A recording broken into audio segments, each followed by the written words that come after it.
सप्तमी विज्ञान में हमारा प्रथम पाठ चल रहा था पाठकों में क्वेश्चन, और हम पढ़ रहे थे क्वेश्चन के प्रकार स्वकोशी और परकोशी।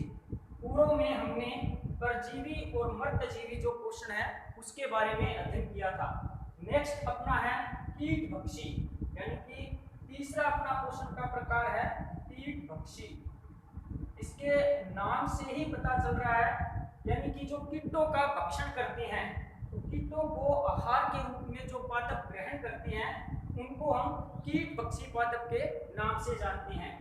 यह पादप हमें अक्सर बड़ी बड़ी चट्टानों के ऊपर या फिर जो वन है, जंगल है, वहां पर देखने को मिलेंगे। अगर इन पौधों को देखा जाए तो इन पौधों में एक विशेष प्रकार की संरचना बनती है जिसका आकार घड़े की तरह होता है।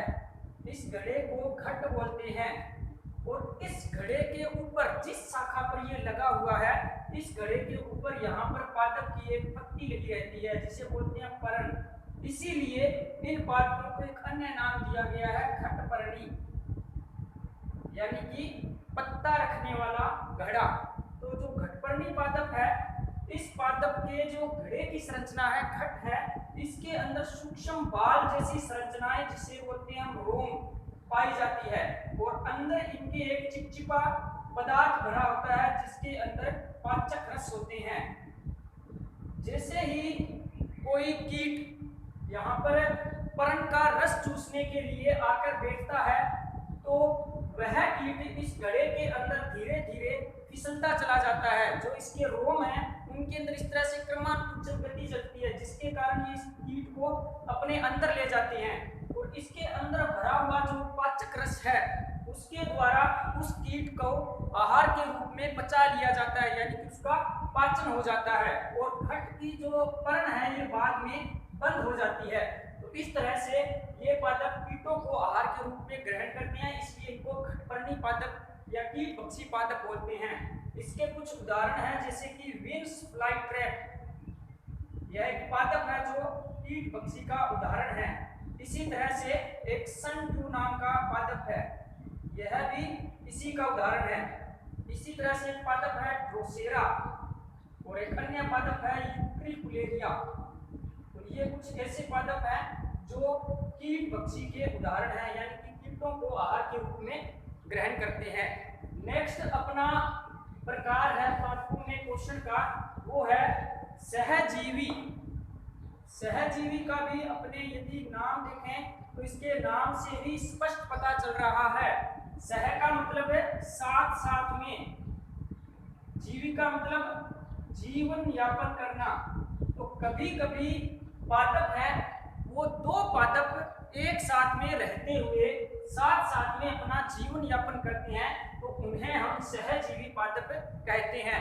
इस सहजीवी संबंध के अंदर दोनों ही पादपों को किसी न किसी प्रकार से लाभ होता है।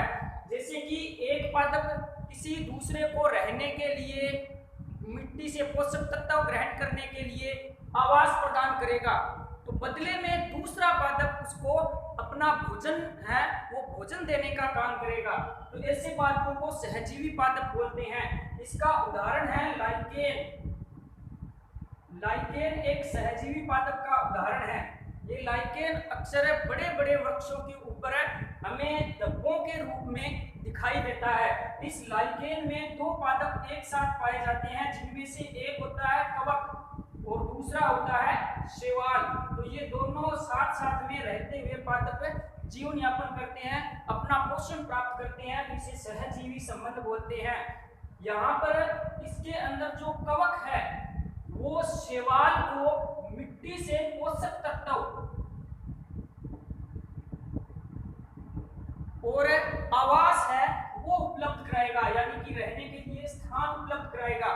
बदले में जो शैवाल है वो इस कवक को प्रकाश संश्लेषण द्वारा भोजन देने का काम करेगा, यानी कि खाद्य पदार्थ या भोज्य सामग्री है वो इसको देने का काम करेगा। तो दोनों ही साथ साथ में रहकर जीवन यापन करेंगे। यहाँ पर कवक के अंदर क्योंकि पर्णरहित नहीं है, इसलिए अपना भोजन स्वयं नहीं बना सकता।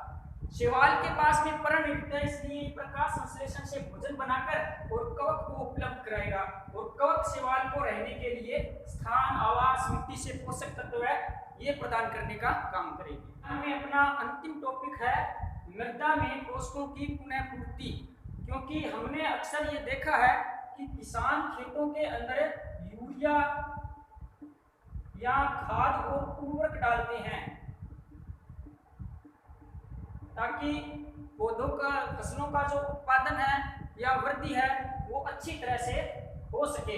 अक्सर जो ये खाद और उर्वरक डाले जाते हैं इनके अंदर कुछ महत्वपूर्ण खनिज तत्व होते हैं, जैसे नाइट्रोजन, फास्फोरस,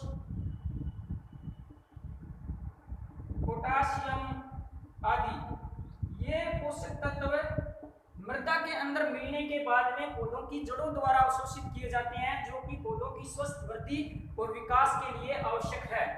क्योंकि पादप है वो भूमि से निरंतर इन पोषक तत्वों को जड़ों से ग्रहण करते रहते हैं, तो भूमि में इन पोषक तत्वों की आ जाती है कमी। उस कमी को पूरा करने के लिए किसान अपने खेतों के अंदर खाद व उर्वरक को डालते हैं। आमतौर पर पादपों के लिए जो सबसे महत्वपूर्ण खनिज पोषक तत्व है वो है नाइट्रोजन, जिसे अपने N से दर्शाते हैं। यूरिया खाद के ऊपर हमने NPK ये लिखा भी देखा होगा। तो नाइट्रोजन सबसे महत्वपूर्ण पोषक तत्व है, क्योंकि यह प्रोटीन के निर्माण में लाभकारी है। तो प्रोटीन का निर्माण आमतौर पर नाइट्रोजन से ही होता है।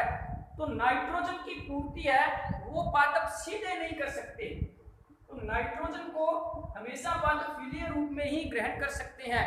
हमारी वायुमंडल के अंदर नाइट्रोजन की हालांकि मात्रा पर्याप्त है, 78% नाइट्रोजन है हमारे वायुमंडल में, परंतु इस 78% नाइट्रोजन को पादप डायरेक्ट ग्रहण नहीं कर सकते। तो इसे ग्रहण करने के लिए पादपों को कोई ना कोई माध्यम चाहिए।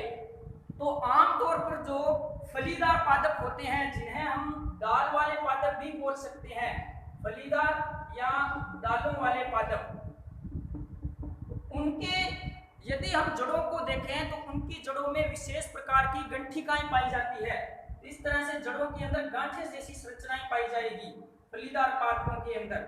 ये जो गांठों नुमा संरचना है, इनके अंदर एक विशेष प्रकार का सूक्ष्म जीवाणु पाया जाता है, जिसे हम राइजोबियम बोलते हैं। तो ये जो राइजोबियम जीवाणु है यह एक प्रकार से सहजीवी संबंध का भी उदाहरण हो सकता है, क्योंकि पादप की जड़ें इसे रहने के लिए आश्रय प्रदान करा रही है और बदले में राइजोबियम इन्हें नाइट्रोजन देगा। अब ये जो राइजोबियम जीवाणु है ये वायुमंडल की नाइट्रोजन को नाइट्रोजन के यौगिकों में बदल देता है।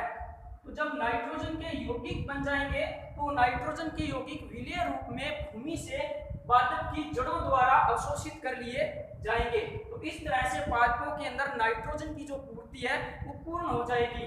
यहाँ पर मुख्य भूमिका रहेगी राइजोबियम नामक जीवाणु की। तो इस तरह से पादपों में अच्छी वृद्धि और विकास होगा और उनकी जो मरम्मत है वो अच्छी तरह से हो सकेगी। तो इस अध्याय में हमने स्वपोषी, परपोषी 2 प्रकार के पादप पढ़े, परपोषी के 4 प्रकार पढ़े, नाइट्रोजन या फिर पोषक तत्व है उनकी पूर्ति पौधे कैसे करते हैं इसके बारे में अध्ययन करें। तो इस तरह से ये अपना जो अध्याय है वो समाप्त हो चुका है। आप सभी भैयाओं से मेरा निवेदन है कि जो पाठ्य पुस्तक के प्रश्नोत्तर हैं वो अपनी नोटबुक के अंदर आप पूर्ण कर लेवें।